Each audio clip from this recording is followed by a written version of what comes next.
നമസ്കാരം. സ്പോർട്സ് ഇൻഫോയിലേക്ക് സ്വാഗതം. ഇത്ര പെട്ടെന്ന് ക്ലബ്ബ് വിടേണ്ടി വരും എന്ന് പ്രതീക്ഷിച്ചിരുന്നില്ല. ഹൃദയഭേദകമായിരുന്നു അത്. അപ്രതീക്ഷിതമായിരുന്നു സംഭവിച്ചതെല്ലാം. ഇവിടെ തുടരാനും പാരമ്പര്യം കെട്ടിപ്പടുക്കാനുമൊക്കെയായിരുന്നു ആഗ്രഹിച്ചത്. പക്ഷേ സാഹചര്യം അങ്ങനെയായിരുന്നില്ല. എൻ്റെ ഭാവിയെക്കുറിച്ച് എനിക്ക് തീരുമാനമെടുക്കണമായിരുന്നു. കോൺട്രാക്റ്റ് ഇല്ലാത്ത താരമായി സീസൺ അവസാനിപ്പിക്കാൻ ഞാൻ ആഗ്രഹിച്ചിരുന്നില്ല.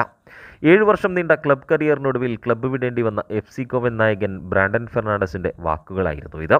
29-കാരനായ ഇന്ത്യൻ ഇൻ്റർനാഷണൽ ഇന്ത്യ കണ്ട ഏറ്റവും മികച്ച മധ്യനിര താരങ്ങളിൽ ഒരാൾ ബ്രാൻഡൻ ഫെർണാണ്ടസ് FC ഗോവ വിട്ട് മുംബൈ സിറ്റി FCക്കൊപ്പം ചേരുമ്പോൾ FC ഗോവൻ ആരാധകർ മാത്രമല്ല, ബ്രാൻഡൻ ഫെർണാണ്ടസും ആഗ്രഹിച്ചിരുന്നില്ല ഈ നീക്കം. 2017-ൽ FC ഗോവയ്ക്കൊപ്പം ചേർന്ന് 130 മത്സരങ്ങളിൽ ഗോവൻ നിറമണിഞ്ഞ് FC ഗോവയ്ക്കായി ഏറ്റവും കൂടുതൽ അസിസ്റ്റുകൾ ഒരുക്കിയ 31 അസിസ്റ്റുകൾ എന്ന റെക്കോർഡ് നേട്ടം തൻ്റെ പേരിൽ കുറിച്ചിട്ട FC ഗോവയുടെ സൂപ്പർ കപ്പ് നേട്ടത്തിലും ലീഗ് ഷീൽഡ് നേട്ടത്തിലും ഡ്യൂറാൻ കപ്പ് നേട്ടത്തിലും ഒക്കെ ഭാഗമായി മാറിയ ബ്രാൻഡൻ ഫെർണാണ്ടസുമായുള്ള കരാർ ഈ വർഷം അവസാനിക്കുന്നതോടെയാണ് ബ്രാൻഡൻ ഫെർണാണ്ടസ് FC ഗോവൻ ടീം വിടുന്നത്. ഈ വർഷം ആദ്യം തന്നെ കരാർ പുതുക്കാനുള്ള നീക്കം ബ്രാൻഡൻ്റെ ഭാഗത്തു നിന്നുണ്ടായിരുന്നുവെങ്കിലും FC ഗോവൻ മാനേജ്മെൻറ്റിൻ്റെ തണുത്ത പ്രതികരണത്തിനിടെയായിരുന്നു ജാനുവരിയിൽ 4 വർഷ കരാറുമായി മുംബൈ സിറ്റി FCയുടെ വരവ്.